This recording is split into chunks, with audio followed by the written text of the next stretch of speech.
Alors, Johnny Hallyday est mort il y a 8 ans. Pourquoi en parler dans la matinale ?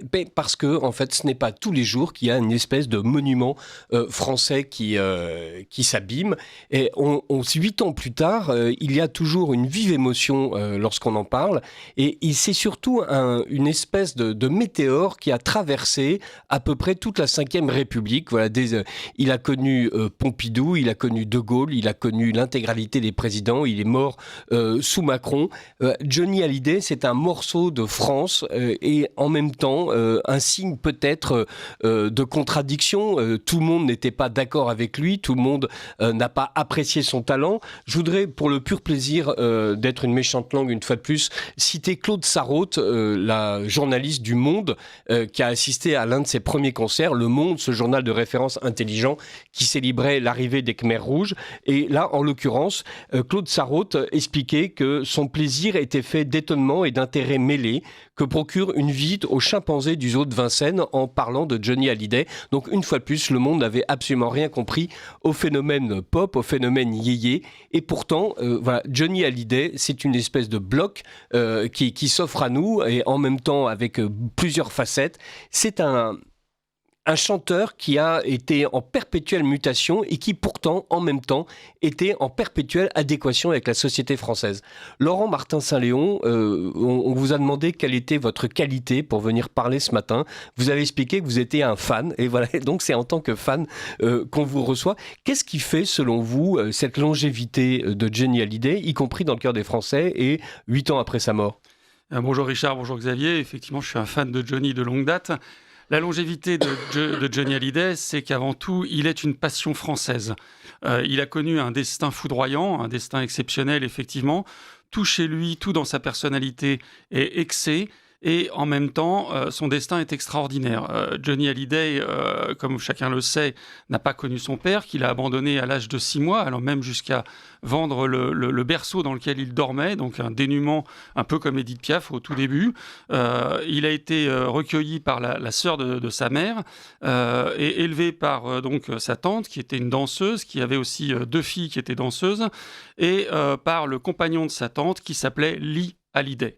Et Johnny s'appelait, comme chacun le sait, Jean-Philippe Smet, et le compagnon de sa tante avait décidé de lui donner ce surnom de Johnny. Il l'appelait Johnny, et puis Johnny a pris le nom de Hallyday pour poursuivre. Et il a américanisé son nom à une période où, dans la France des années 50-60, à l'époque où les GI étaient encore sur le territoire français, à Châteauroux par exemple, dans les bases de l'OTAN, à l'époque, il a américanisé son nom au moment où le rock déferlait sur la France, et il est à l'origine de cette déferlante, puisque tout le monde dit que Johnny Hallyday, c'est le Elvis Presley français. Et effectivement, le mimétisme est foudroyant. Il a eu lui aussi des problèmes avec son manager, Johnny Stark, tout comme Elvis avec le colonel Parker. Il a lui aussi ce déhanchement, parce que Johnny, c'est un foudre de travail, c'est quelqu'un qui travaillait énormément, et ça, c'est souvent méconnu. C'est quelqu'un qui a eu une éducation classique. Johnny a fait le conservatoire, il a appris la guitare, il apprenait 8 heures par jour la guitare. Il se produisait lors des spectacles de Lee Hallyday, qui était aussi artiste dansant, et il venait, le temps que Lee récupère un petit peu, il venait interpréter des morceaux de guitare. Et son éducation à la guitare est très classique. Il a appris André Segovia, il a appris Georges Vassiliev, et il jouait du Brassens. Donc toute cette partie-là de la vie de Hallyday, c'est une construction avant tout très classique, finalement, pour devenir une icône du rock, pour devenir un produit marketing aussi, il ne faut pas le rejeter malgré tout. Et comme vous l'avez fort judicieusement dit, Johnny a accompagné ces époques, les unes après les autres. Le rock d'abord, la déferlante yéyé. Il faut savoir que le terme yéyé a été inventé par Edgar Morin suite au concert de la Place de la Nation en 1963. Et puis ensuite, mai 68, où Johnny est un peu démuni parce que c'est pas du tout son style. Il ira même jusqu'à chanter cheveux longs, idées courtes pour répondre au chanteur Antoine. La période hippie, où il colle à cette époque, et puis ensuite les années 80, plus dures, plus difficiles, et enfin les années 90 où il s'adoucit et où Johnny devient un monstre de scène absolu, allant produire des spectacles qu'on n'a jamais vus en France, jusqu'à ce fameux concert devant la Tour Eiffel où près d'1 million de spectateurs assistent à ce concert, sans parler de tous ceux qui sont tous les téléspectateurs. Donc Johnny, Laurent c'est un monstre. Saint-Martin, je vous arrête, je sens que vous étiez parti pour faire un éloge de 50 minutes de votre idole. Merci. Xavier Van Lierde, vous aviez interrogé Yves Santamaria il y a quelques années, après la mort de Johnny, et vous lui aviez posé une question tout à fait pertinente. Alors qu'il était initialement célébré, donc Johnny, comme un symbole de l'entrée dans la modernité, Johnny cristallise maintenant une certaine nostalgie de la France d'avant. Est-ce qu'il n'y a pas effectivement comme ça une mutation à un moment donné de Johnny Hallyday? Voilà. C'est un bloc certes, mais c'est un bloc qui s'est presque renversé. On est en face d'une rébellion de la jeunesse qui finit par devenir une icône de ceux qui ont vieilli avec lui. Il y a de ça incontestablement. Effectivement, Johnny Hallyday arrive dans une période et l'idole d'une génération qui a choisi la rupture. Phénomène Yéyé, c'est celui d'une rupture dans l'histoire de la chanson française, mais peut-être aussi de la culture française, de notre manière de vivre, par effectivement la reprise de codes d'outre-Atlantique. Il faut savoir que jusqu'à cette période-là, la chanson française ne s'inspirait qu'assez peu de la chanson anglo-saxonne. Donc oui, Johnny Hallyday est une rupture. Mais sa longévité a fait qu'il est devenu en quelque sorte la bande-son de la Ve République. Tout au long de ce régime, Johnny était là, Johnny a muté, comme notre ami l'a dit, il a adopté différents styles parce qu'il sait que dans une époque qui a choisi la mode contre la stabilité, eh bien il faut se réinventer, mais en même temps c'était toujours lui. C'était toujours lui et un être extrêmement incarné, tant et si bien qu'à travers même ses transformations, il était toujours là. Et je trouve que toujours là est toujours le même. Et en quelque sorte donc rassurant, puisque à travers les mutations que traversait la société française, Johnny restait une sorte de point de repère et de stabilité.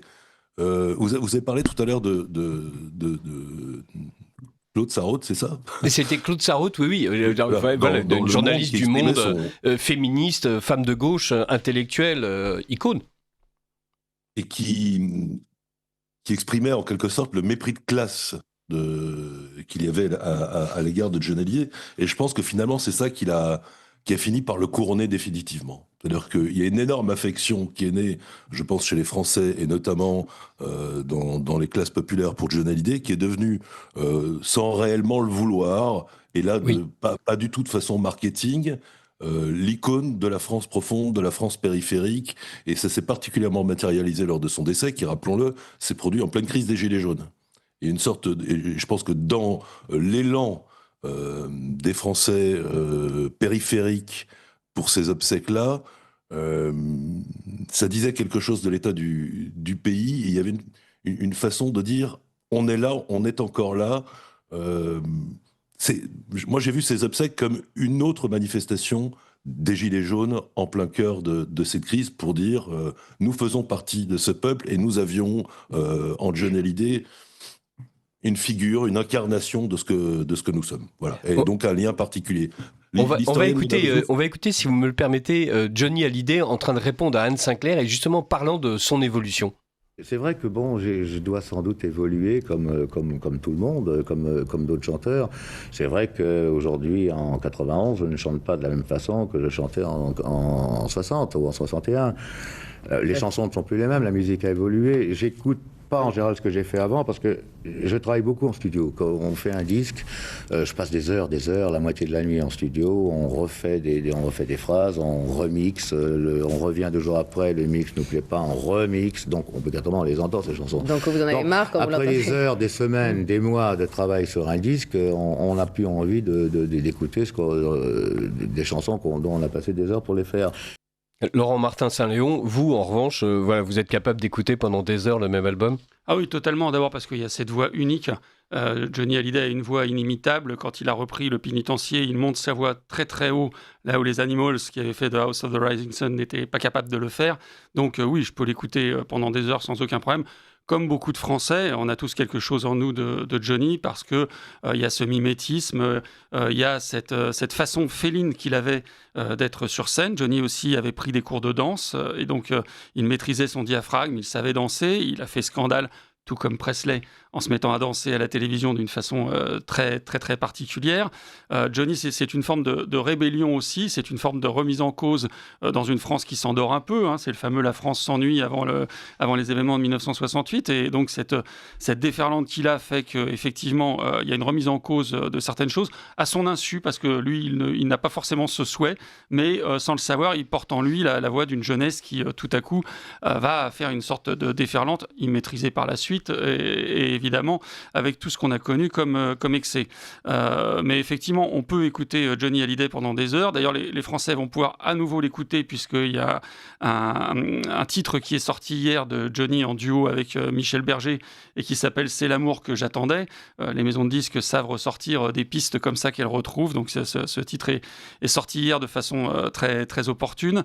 Et je pense que ce titre-là, comme d'autres, auront le succès. Ce qui accroche chez Johnny, c'est effectivement cette voix, avant tout, qui est totalement inimitable. Il avait quelqu'un derrière lui sur scène qui accompagnait sa voix, qui s'appelait Eric Bamy, à qui il faut rendre aussi hommage, qui était quelqu'un qui l'aidait à porter sa voix en backstage.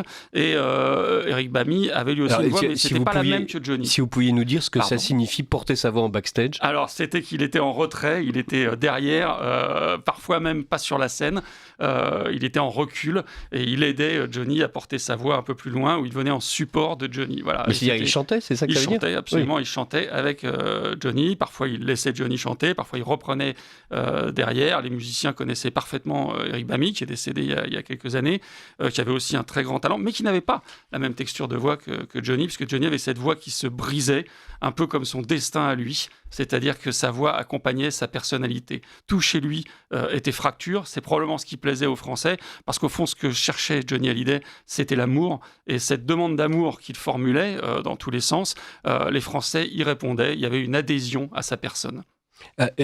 Xavier Van Lierde, ça tombe bien, je voulais vous passer la parole. Oui, alors, je voudrais réagir. Johnny Hallyday avait une voix, c'est certain. On a souvent dit qu'il était une voix. Moi, je partage plutôt l'avis du sociologue Philippe Lyotard, qui lui considérait que Johnny, c'était avant tout un corps.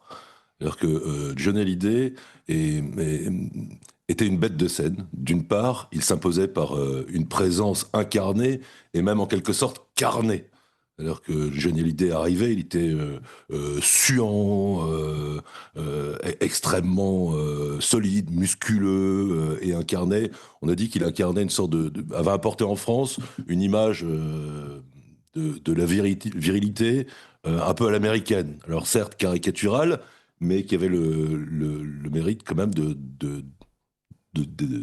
la représenter comme il le faut. Voilà, on dit que c'était une icône, c'est pas pour rien. Il jouait de ces codes-là, mais il se trouve que ça a accroché dans une période où l'abstraction commençait à être présente. C'est-à-dire dans les années 50-60, les yéyés ont pu être même interprétés comme une volonté de renouer avec des réflexes plus archaïque et incarné qu'un monde qui commençait à être tissé de normes et d'idées abstraites. Autant dire que au tournant des années 2000, lorsque la numérisation est arrivée, il rappelait cet ancien monde. Cet ancien monde qui est aussi celui de l'industrie, de la production matérielle et du corps aussi, du corps qui servait encore en économie, qui apportait un prestige, qui pouvait apporter un revenu, alors qu'on basculait à l'évidence un autre monde, le monde de la France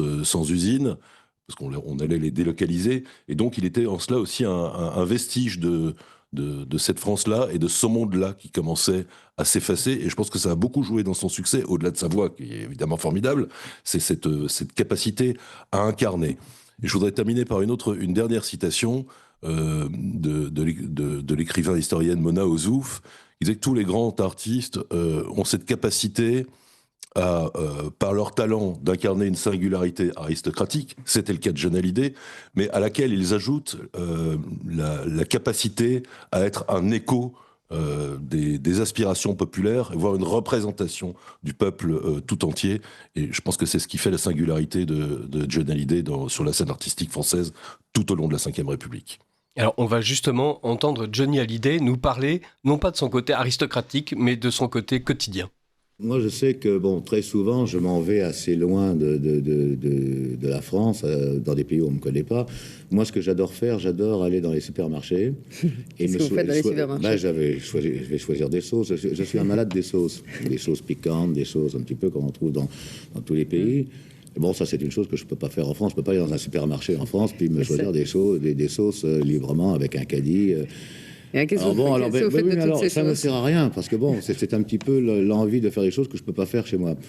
Au Mexique, par exemple, il y avait un air lancinant de Julio Iglesias qui passait. Ça me berçait un petit peu, je choisissais mes sauces, et puis finalement, ça ne servait à rien, parce que j'étais à l'hôtel, j'étais en vacances, et c'est des sauces qui restaient à l'hôtel. Moi, j'ai adoré ce passage où Johnny Hallyday explique que l'un de ses grands plaisirs, c'est en fait de prendre un caddie et d'errer dans les supermarchés pour s'acheter des sauces. Et c'est à ce moment-là, on est en 91, il ne pouvait plus prendre le métro, il ne pouvait plus se balader dans la rue.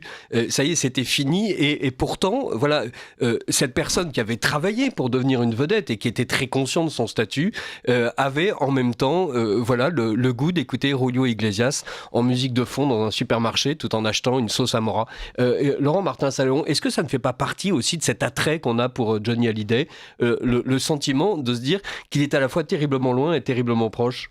Oui, tout à fait. Et d'ailleurs, ça ressort bien dans le film Jean-Philippe qui avait été tourné avec Fabrice Lucchini. C'est cette capacité de Johnny Hallyday à être un homme simple, un homme intègre dans sa constitution, dans son corps, effectivement, et dans son esprit. C'était quelqu'un qui était effectivement très très proche des Français. C'était aussi quelqu'un d'extrêmement seul.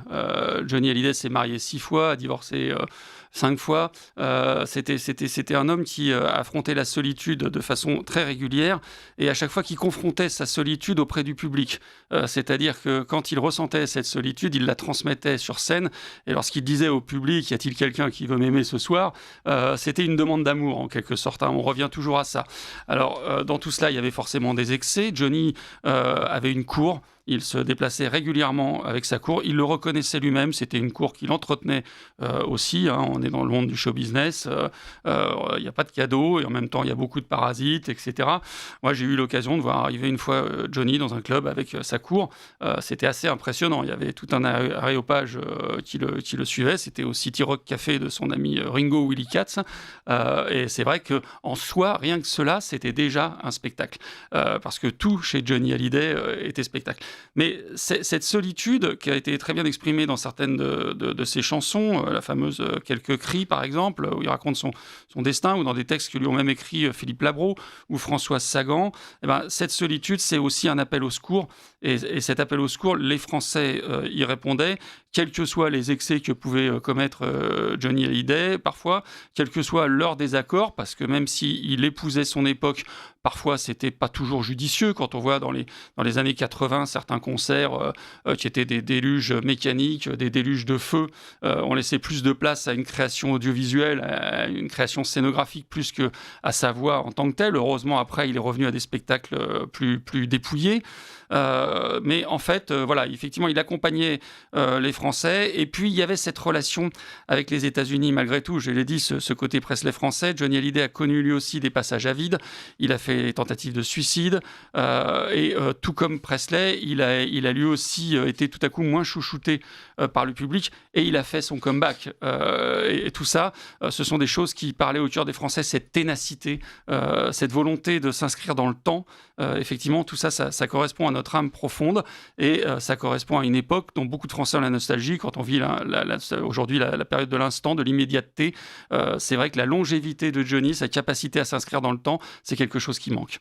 Donc je suis en train avec plaisir de recevoir Laurent Martin-Saint-Léon et Xavier Van Lierde pour parler du phénomène Johnny Hallyday. Il est mort il y a 8 ans, nous en parlons ce matin, car Johnny Hallyday exprime en fait une partie de cette France périphérique et oubliée que déjà dans les années 60, au tout début de sa carrière, le monde moquait, et que le monde en fait n'a cessé de moquer, et que le milieu culturel n'a cessé de moquer. Et en même temps, Xavier Van Lierde, il y a 2 noms qu'a cité Laurent Martin-Saint-Léon, Philippe Labro, Françoise Sagan. On voit que une partie en fait de l'intelligentsia française, une partie des romanciers reconnus, n'a pas jugé qu'ils étaient en train de se commettre avec un histrion, et qu'il était légitime légitime, en fait, qu'il puisse écrire pour Johnny Hallyday? Oui, parce que Johnny Hallyday est paradoxal, mais il est paradoxal comme la France toute entière et comme probablement les affres qui nous traversent dans une période où notre situation, dès les années 80, disons, on sent qu'un monde s'efface, qu'il en est un vestige, un témoin, qu'il est un repère dans cette histoire-là. Et nous avons des sentiments contradictoires, mais tous les Français ont des sentiments contradictoires, un peu schizophréniques à l'égard de leur propre pays. On s'aime et on se déteste, on se voudrait, on voudrait que la France perdure, mais on ne sait pas trop comment. Je pense qu'il y a un profond trouble identitaire en France et qui s'exprimait qui pouvait s'incarner dans les paradoxes de Johnny Hallyday lui-même, à la fois emblème national et vecteur de l'américanisation du pays, à la fois symbole de la jeunesse et idole des jeunes, et ensuite peu à peu vestige d'un monde qui s'efface. Et puis vous avez parlé tout à l'heure de sa ténacité, de sa capacité à traverser les épreuves, à faire son comeback, à revenir même tout cabossé et l'emporter finalement, reconquérir son public. Je voudrais vous donner une citation. C'est vrai qu'il incarnait aussi cette France laborieuse et du travail, et par sa stature et son allure, mais aussi par ses actes et sa vie, et par ses valeurs. Il disait notamment « On ne peut pas être élevé dans le confort et avoir la rage au ventre. Je ne crois pas aux fils à papa qui réussissent. Il faut en avoir bavé. Moi, j'avais envie, j'avais faim. » Et il poursuivait « Je n'aime pas la médiocrité. Je ne suis pas pour que les gens pauvres le soient. C'est malheureux. Il faut les aider. Mais pas en leur faisant l'aumône. Je n'aime pas les sociétés d'assister. » Vous voyez, il incarnait là aussi les différentes facettes du rapport de la France au travail, tous les paradoxes qu'il y a dans la façon dont on voit les classes populaires dans notre pays. En l'occurrence, lui, voilà, très clairement, mettait au cœur de sa vie et de sa vision du monde le travail. Notre ami l'a dit, c'était un immense bosseur. Et je pense que c'est aussi pour ça qu'il était apprécié, et notamment des classes populaires. Alors, un immense travailleur, un corps, vous l'avez signalé, c'est presque la France industrielle, Johnny, en fait. C'est le moment où on embauchait à l'usine et où on avait un travail, où il n'y avait pas systématiquement un robot collaboratif pour vous aider à soulever les portières de voiture. Il y a chez lui, malgré tout, cette idée des 30 glorieuses, de ce moment où l'argent est devenu un peu plus facile pour beaucoup d'entre nous, ce moment où il y a eu un confort matériel qui a été disponible, et Johnny accompagne ça avec, par exemple, son culte des mécaniques Harley-Davidson. Il accompagne ça avec, vous l'avez dit, Xavier Van Lier, une espèce d'Amérique rêvée, mais qui est vraiment l'Amérique des Français. Il y a un moment qui nous a tous troublés, je crois, c'est quand Johnny Hallyday a organisé une tournée aux États-Unis où il était censé partir avec des amis motards en Harley-Davidson et en fait vivre son rêve américain sur le terrain. Et en fait, les images qui en sont revenues étaient d'une nostalgie absolument désespérante. Oui, parce qu'en fait, c'était anachronique. Johnny est une idole française, et seulement une idole française. C'est le New York Times qui lui avait consacré un article dans lequel il rappelait la phénoménale carrière de Johnny en France, plus de 100 millions de disques vendus. Et le New York Times disait en fait Johnny est aussi français que la baguette. Donc ce constat, c'est que finalement, est-ce que la baguette s'exporte bien ? Pas nécessairement. En fait, c'est un produit français, Johnny Hallyday, et c'est ça c'est le paradoxe que disait Xavier tout à l'heure. C'est exactement ça. C'est un produit français, quelque chose qui finalement reste totalement franco-français. Johnny Hallyday n'était même pas belge. On lui avait prêté la nationalité belge, mais il avait choisi la nationalité française très tôt. Le président de la République, à ses obsèques, a dit que finalement il était devenu français. Non, il avait choisi la nationalité française, mais il n'avait jamais été belge. Donc en fait, Johnny est français, fondamentalement français. Il va faire son service militaire en Allemagne, à Offenbourg, mais il fait son service militaire. Ça aussi, c'est très médiatisé, c'est très récupéré à l'époque par le service des armées qui souhaite justement mettre en évidence que l'idole des jeunes, elle aussi, part sous les drapeaux. Donc en fait, il est tellement français qu'il ne s'exporte porte pas. Effectivement, il y a ce côté industriel, il y a ce côté des années 70 où petit à petit la crise arrive, où ça devient plus dur et où Johnny va faire des concerts. Il fera un concert notamment emblématique sur le porte-avions Foch en présence des marins qui l'accompagneront parfois pour montrer justement qu'il soutient lui aussi l'industrie aéronavale, qu'il est préoccupé par les questions de défense et puis effectivement pour tout un tas de classes sociales françaises, ça reste un exemple, ça reste une référence, c'est quelqu'un qui accompagne, c'est quelqu'un qui aide à passer les difficultés. C'est quelqu'un dont on sent bien que les souffrances peuvent être les mêmes que celles de la société française, peuvent elles aussi être récupérées. Je crois qu'il est rare dans l'histoire musicale de trouver des gens qui sont autant en adéquation avec leur public. Et cette adéquation avec le public, Xavier Van Lierde, vous l'avez un peu souligné tout à l'heure quand vous évoquiez les Gilets jaunes, c'est qu'en fait, l'une des vertus cardinales en fait, de Johnny Hallyday, c'est d'avoir su susciter autour de lui une véritable communauté, et une communauté qui a grandi avec son idole, qui a vécu avec son idole, qui a souffert quand l'idole était moins fameuse, qui s'est senti revigoré chaque fois qu'il est revenu sur le devant de la scène. Cet esprit de communauté, c'est véritablement l'une des leçons, si j'ose dire, qu'on peut tirer de cette carrière et de ce personnage. Oui, absolument. Je pense qu'une partie du succès de Johnny Hallyday vient précisément de la façon dont une certaine caste médiatique un peu prétentieuse, parisienne, l'a brocardée et l'a moquée. Il faut se souvenir du personnage de Johnny Hallyday dans le temple de la gauche prétentieuse et bien pensante qu'était Canal+ et les Guignols de l'info. Johnny Hallyday était présenté comme un abruti. Un abruti, on sent, et instinctivement, je pense que beaucoup de Français de la France dite périphérique ont senti qu'à travers Johnny, c'était de leur propre gueule qu'on sautait. Il faut se rappeler que Johnny Hallyday avait chanté cette magnifique chanson « Quoi ma gueule ? Qu'est-ce qu'elle a ma gueule ?» avec sa voix rauque et abîmée. Je pense qu'instinctivement, des millions de Français ont senti qu'il était leur porte-parole, qu'il exprimait leur souffrance à se voir ainsi traité. Et donc je pense qu'en ce sens, Johnny Hallyday annonçait en réalité par avance les phénomènes qu'ont été les Gilets jaunes ou des phénomènes, l'analyse sociologique de la France des invisibles qui, à travers de multiples manifestations, qu'elles soient manifestations de rue ou un certain type de vote dit populiste, manifestent cette envie de retrouver leur dignité collective, de compter à nouveau dans le jeu, et qui n'a cessé en réalité depuis les années 80 de dire « nous sommes là, nous voulons être là, nous faisons partie de la nation ». Et donc voilà, Johnny Hallyday, chanteur populaire, icône populaire certainement, mais aussi icône populiste en réalité. Et certains ne s'y sont pas trompés. Hein. Par exemple, Christophe Gully, vous savez, le géographe qui, lui, a inventé justement le terme de France périphérique, expliquait que Johnny Hallyday en réalité représentait la France très peu politiquement correcte, de ceux qu'on a appelés les sans-dents, que François Hollande appelait les sans-dents, qu'Hillary Clinton appelait les déplorables. En réalité,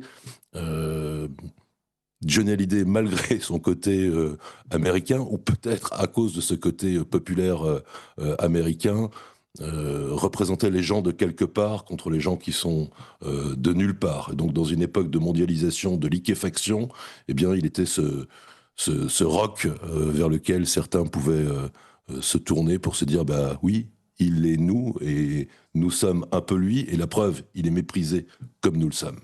Eh bien, nous allons justement écouter Johnny Hallyday parler des gens. Quand on est comédien et quand on est chanteur, c'est vrai qu'on a besoin de s'imprégner un petit peu des gens qui marchent dans la rue. Moi, j'ai remarqué des choses extraordinaires, c'est que personne ne marche de la même façon. Alors, c'est vrai que quand on veut composer un rôle, que ce soit pour le cinéma ou même pour faire un sketch sur scène, c'est bien d'observer un peu les gens. Moi, je ne peux pas me mettre à une terrasse de café. Et où peut-on voir les gens mieux que dans la vie, mieux que où ils sont, c'est de les passer. Comme c'est vrai, le métro, je ne l'ai pas pris depuis 1960 ou 1961. Je trouve ça très émouvant que Johnny Hallyday nous dise « c'est extraordinaire, personne ne marche de la même façon ». Il y a vraiment une attention portée aux autres et à ce qui paraît le plus insignifiant, et au contraire, justement, il est là pour s'en emparer. Oui, alors ça c'est une facette de la personnalité de Johnny Hallyday qui est très attachante, c'est cette humilité. C'est-à-dire quand on est le monstre de la chanson française, qu'on se produit devant des milliers de personnes, qu'on est l'idole des jeunes et ensuite des plus vieux toute sa carrière durant, on pourrait avoir une grosse tête extrême et ensuite ne plus avoir de limite. Alors si Johnny était un homme d'excès, il n'en demeure pas moins que tous ceux qui l'ont approché de près ont toujours mis en avance son extrême empathie. Alors, il y avait un mur, bien évidemment, entre le public, les gens qui le croisaient, parce que comment ne pas faire autrement quand on est un homme public de la sorte. Mais en même temps, et c'est ce que disait Xavier avant, c'est qu'effectivement, on tente de le faire passer pour un imbécile là où il est pudique, là où en réalité, il ne souhaite pas s'exprimer sur des sujets qu'il ne maîtrise pas nécessairement ou sur lesquels il considère qu'il n'est pas apte à le faire. Donc, il y a cette humilité chez Johnny Hallyday. C'est un artiste, il vient pour donner au public un spectacle, et à la fin du spectacle, c'est terminé. Qu'on ne vienne pas lui demander ce qu'il pense des questions sociétales. Ça n'est pas son registre. Son registre à lui, c'est de divertir. Et il restera toujours sur cette ligne. Même quand il s'essaiera au cinéma, il aura toujours la même ligne. Il essaiera de rester un artiste sans jamais prétendre donner des leçons à qui que ce soit. Et ça, cette humilité-là, elle n'est pas si courante que ça dans le monde du show business. On vit une époque où en permanence, on a de nombreux artistes qui dictent aux populations ce qu'ils doivent penser, ce qu'ils doivent considérer, ce qu'ils doivent même voter. Et ça, c'était pas le cas de Johnny Hallyday. Johnny Hallyday avait des idées politiques. Il s'est engagé en faveur de Jacques Chirac, en faveur de Nicolas Sarkozy. Bon, il a participé à des spectacles pour eux, notamment un meeting de Johnny Hallyday où il s'était produit de Jacques Chirac, pardon, il s'était produit ce qui lui avait été beaucoup reproché. Il était plutôt de droite, je dirais de sensibilité, je pense, sans vouloir le catégoriser. Mais il n'a jamais cherché à prôner des opinions politiques, à être clivant. Il disait, c'est pas mon domaine. Moi, mon domaine, c'est la chanson. Et ça, cette humilité profonde, c'était une vertu rare dans le monde du show business. Vous citiez tout à l'heure le film Jean-Philippe, un film de 2005 ou 2006, si je ne m'abuse, où Johnny Hallyday a un fan absolu qui est juste un cran au-dessus de vous, Laurent Martin-Saint-Léon, c'est Fabrice Lucchini. Fabrice Lucchini se réveille un matin de cauchemar dans ce nouveau monde parallèle où il existe. Johnny Hallyday a disparu et Fabrice Lucchini se retrouve fan de sous-boc de bière. Et donc, pendant tout le film, il cherche à trouver Jean-Philippe Smet et à convaincre Jean-Philippe Smet, qui est un garçon normal qui gratte un peu la guitare une fois que son travail est fini. Et il cherche à réinventer Johnny Hallyday. Oui, alors cette histoire est pas totalement une fable, puisqu'en fait, dans le film Jean-Philippe, effectivement, Fabrice Lucchini va chercher un Jean-Philippe Smet qui n'est pas une idole, qui n'est pas connu, pour en faire une idole et provoquer un nouveau passage dans le temps, en fait, à la mode des visiteurs, en quelque sorte. Le chanteur de rock qui, en fait, exerce le Al Vedetari à l'époque s'appelle Billy Evans ou James Evans, je ne sais plus exactement. Mais en fait, ça correspond à une anecdote réelle de la vie de Johnny, c'est que la première fois que Johnny s'est produit, c'était parce que il y avait un danseur, je crois, qui s'était cassé la jambe et il a fait sa première émission de télé grâce à ça. C'est-à-dire qu'il est passé à la télévision en remplacement de quelqu'un. Donc il y a un petit clin d'œil un petit peu à ce début de carrière. Le film Jean-Philippe est très très bien fait et puis c'est un plaisir de le regarder. Mais la carrière de Johnny justement n'a pas toujours été un chemin de rose.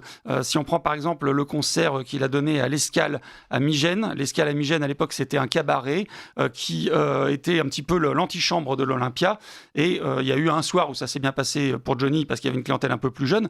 Et le lendemain, dans ce cabaret, ça a été un cauchemar pour lui. Il se roulait par terre devant un public totalement impassible qui a fini par le huer. Et quand le concert s'est terminé, il voulait arrêter, il voulait raccrocher. Donc effectivement, on voit bien que pour devenir une rockstar comme il l'a été, ça n'a pas toujours été simple. Et le film Jean-Philippe, de ce côté-là, est un vrai régal.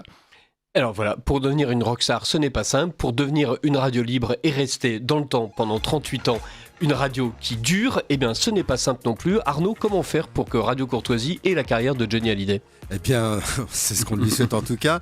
Elle a déjà 40 ans de carrière, mine de rien, Radio Courtoisie. Nous avons donc vraiment besoin de votre soutien financier, de vos dons. Vous pouvez nous en faire en ligne si vous le souhaitez, en vous rendant sur soutenir.rc.fr et en adressant vos chèques à Radio Courtoisie au 61 boulevard Murat 75 016 Paris. Et puis je vous rappelle que c'est en ce moment même le marathon du don. Chacun de vos dons sera doublé par un généreux donateur. Donc allez-y, on vous attend. Merci Arnaud et merci à tous les auditeurs. Nous avons le plaisir aujourd'hui de recevoir Xavier Van Lierde et Laurent Martin Saint-Léon pour parler de Johnny Hallyday. Et voilà, ça fait 8 ans qu'il est mort et il nous manque aussi pour une raison précise, c'est qu'il avait une idée assez intelligente de ce qui nous manque. Et donc c'est la liberté. Il manque tous un petit peu la liberté quelque part, la liberté dont on manque tous un petit peu aujourd'hui. Voilà, on manque tous un peu de liberté aujourd'hui. Voilà, c'est effectivement, nous vivons sous Emmanuel Macron et Johnny Hallyday est mort au début de son premier quinquennat. C'était une très bonne idée. Nous, on continue à vivre avec. Il est mort. Il va y avoir une messe bientôt à Épernay. Donc c'est l'occasion de rappeler que Johnny Hallyday est Dieu. C'est une relation un peu spéciale. Mais parlez-nous d'abord de cette messe. Alors il y a une messe demain qui est organisée par un fan club de Johnny Hallyday, qui est présidé par Jackie Blavier, qui est un homme très investi dans la défense de la mémoire de Johnny Hallyday. Et cette messe aura lieu à l'église Saint-Pierre-Saint-Paul d'Épernay, effectivement, avec une chorale de 40 personnes, avec des airs qui seront joués de Johnny, puisqu'il y a beaucoup de chansons de Johnny qui font référence à la religion. Et puis, il y aura une bénédiction des motos par le Père Grégoire à l'issue de la messe. Donc, effectivement, ce sera un événement. Je pense qu'il y aura certainement aussi une messe commémorative à l'église de la Madeleine, puisque c'est là ont lieu ces obsèques. Des obsèques qui ont regroupé presque 1 million de Français, comme l'a dit notre ami dans la période des Gilets jaunes, qui avaient accompagné Johnny Hallyday jusqu'à l'église de la Madeleine. Donc, un moment privilégié, un moment important, en effet. Alors, puis on a parlé de bénédiction de moto. Je me suis rendu compte qu'il y avait des bénédictions de moto dans toute la France régulièrement, y compris à la chapelle Montligeon, donc dans ce vaste sanctuaire réservé aux âmes du purgatoire, avec une très jolie prière. « Accorde-moi, Seigneur, une main ferme et un regard vigilant, que personne ne soit blessé quand je passe. Tu as donné la vie, je prie pour qu'aucun de mes actes ne puisse enlever ou endommager ce don de toi. Abrite, ô Seigneur, ceux qui m'accompagnent des maux du feu et de toutes les calamités. Apprends-moi à utiliser ma moto pour le besoin des autres et à ne pas manquer, par amour de vitesse excessive, la beauté du monde, et qu'ainsi je puisse continuer ma route avec joie et courtoisie. Saint Christophe, saint patron des voyageurs, protège-moi et conduis-moi en toute sécurité vers ma destination. » Johnny Hallyday croyait en Dieu. Alors il a donné un interview à La Vie qui est assez intéressant, dans lequel en fait il explique que il croit en Dieu mais qu'il ne croit pas en l'au-delà, qu'il a été élevé dans la religion chrétienne, que donc il a des préceptes et des principes de la religion chrétienne. Ce qui est certain, c'est que pendant de longues années, il a arboré un crucifix autour du cou qui d'ailleurs a déclenché certaines polémiques à certains moments. Ce n'était pas du tout pour lui un colifichet, il y tenait. Donc voilà, je ne peux pas me mettre dans la propre intimité de Johnny Hallyday, comme disait Saint-Augustin, mais simplement, je pense qu'effectivement, c'était un homme qui avait une perception de Dieu et que sa perception a été chrétienne, puisque comme il l'avait dit, il avait été élevé dans la religion chrétienne. Ce qui est certain, c'est que son répertoire, en revanche, comporte beaucoup de titres en lien avec la religion. Il y a La Terre Promise, il y a Avec une poignée de terre, il y a Si j'étais un charpentier, et puis à la fin, le sublimissime Marie, dans lequel il chante une prière à Marie qui est absolument remarquable, et qui est en fait effectivement la possibilité de montrer que Johnny avait une relation particulière avec la religion. Xavier Van Lierde, ce rapport particulier à la religion, c'est aussi un rapport particulier à la politique que Laurent Martin Saint-Léon a souligné tout à l'heure. On va écouter ce que Johnny Hallyday pensait de Jean-Marie Le Pen. Je ne partage pas les avis de M. Le Pen, en tout cas pas toujours. Mais bon, il y a quand même 15% de Français qui votent pour lui. 15% de Français qui votent pour lui, est-ce que ça vient d'un désespoir? Ils ne savent plus vers qui aller, dans quel clan ils sont. Il y a aussi ça. Monsieur Le Pen, aujourd'hui, il faut bien se dire une chose, c'est qu'il ne serait pas là si on ne l'avait pas mis là. Il y a des gens qui votent pour lui et il faut respecter les gens qui votent pour lui. Ce sont des Français, ce sont des citoyens français, ils ont le droit d'avoir leur opinion. Et c'était à l'époque où c'était 15, maintenant on est passé à 40. Et là aussi, on sent que Johnny Hallyday ne veut pas prétendre que l'artiste, consacré par Jack Lang comme une espèce de nouveau magistère de la pensée, est capable de penser mieux que le peuple. Ah oui, absolument. Mais en fait, Johnny Hallyday n'a jamais prétendu dicter au peuple ce qu'il devait penser, car son ambition, ou plutôt sa nature propre, était d'en faire partie. Tout simplement. Donc, je pense qu'il était lui-même heurté, comme il vient de l'exprimer, de la façon dont un certain nombre de pseudo-élites prétendaient penser ou dicter à la place, penser à la place du peuple ou lui dicter ce qu'il devait faire ou penser. Enfin voilà, ça c'est certain. Mais je voudrais revenir sur le caractère chrétien ou catholique ou croyant de Johnny Hallyday pour souligner que, au-delà de ce qu'il pouvait penser, il incarnait, je pense, une figure à bien des égards un peu christique et sacrificielle, et que ça a joué dans son succès, notamment à la fin de sa carrière. Donc on a beaucoup parlé de sa capacité d'incarnation, du fait qu'il était un corps. Il se trouve qu'à la fin de sa carrière, c'est quand même un corps cabossé, un peu martyrisé, à la fois par le don qu'il faisait de lui-même dans ses concerts, mais aussi par les épreuves de la vie et même la maladie, et qu'il n'a jamais caché sa maladie, et qu'il venait non pas l'exposer d'une façon obscène, mais ne la cachait pas non plus, essayer de la surmonter.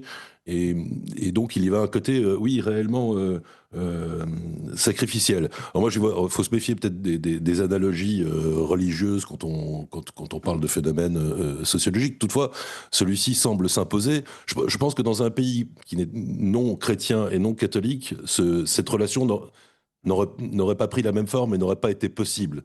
C'est-à-dire que dans la religion catholique, on aime quand même un Dieu, d'une part, incarné. Le catholicisme, c'est la religion de l'incarnation, et Johnny Hallyday était incarné. Et par ailleurs, on aime un Dieu qui a été martyrisé, un Dieu souffrant. Et donc, il y a quand même quelque chose qui, à mon avis, joue là-dedans. Puis aussi, le catholicisme, c'est une religion qui n'a pas totalement rompu avec le paganisme, qui vénère les saints, les reliques, les images saintes.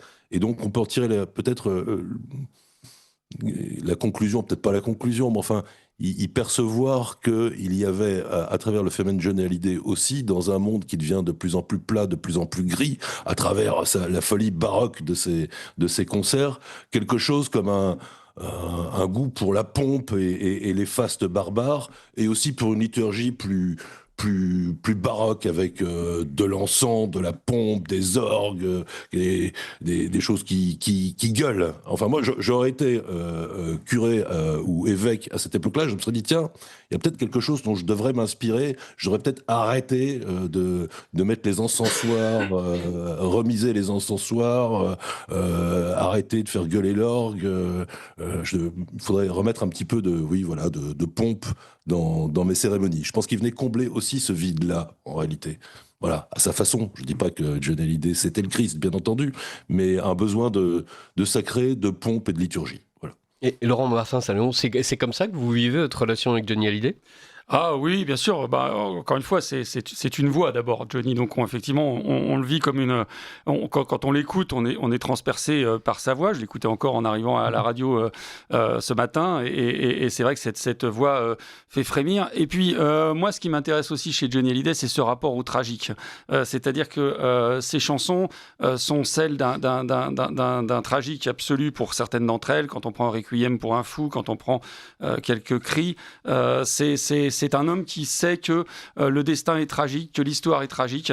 Et ça, c'est aussi quelque chose qui peut-être interpellait les Français qui avaient envie de le soutenir, mais qui en même temps leur rappelait quand même qu'il y a une naissance, qu'il y a une mort et que le tragique fait aussi parfois partie de la vie. Et donc, dans Requiem pour un fou, cet homme qui est abattu parce qu'il a lui-même tué sa fiancée qu'il aimait trop d'amour, ou dans Quelques cris, cet homme qui est seul après avoir connu le succès absolu, cette dimension tragique m'a toujours beaucoup intéressé, interpellé et fait tressaillir à travers sa voix, parce qu'on y ressent une forme de détresse absolue. Il y a de la joie dans les chansons de Johnny Hallyday, dans toutes celles qui sont rock d'abord, Ma jolie Sarah par exemple, toutes celles qui sont inspirées du gospel. On sent la joie du gospel qui remonte à travers la voix de Johnny.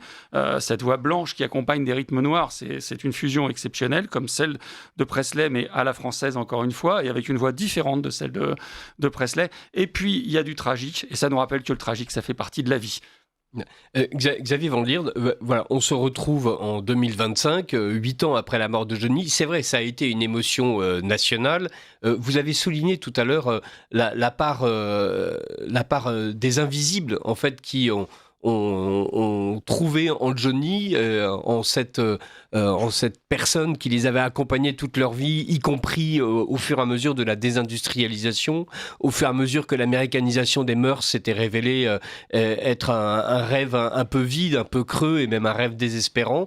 Voilà, le fait que Johnny passe la barrière, passe le Styx, c'était pour eux aussi une manière d'affirmer qu'ils étaient toujours là, et dans le culte rendu à Johnny, à travers les messes qui ont été faites, les manifestations, il y avait l'affirmation que ce peuple, lui, ne voulait pas mourir, et qu'il y avait au contraire l'idée qu'il fallait toujours compter avec les fans de Johnny, parce que les fans de Johnny sont ce peuple que la France de Macron, en fait, ne veut plus voir, ce peuple qui roule le diesel et fume des gitanes, comme en parlait avec beaucoup de mépris quelqu'un qui a déjà disparu des radars politiques.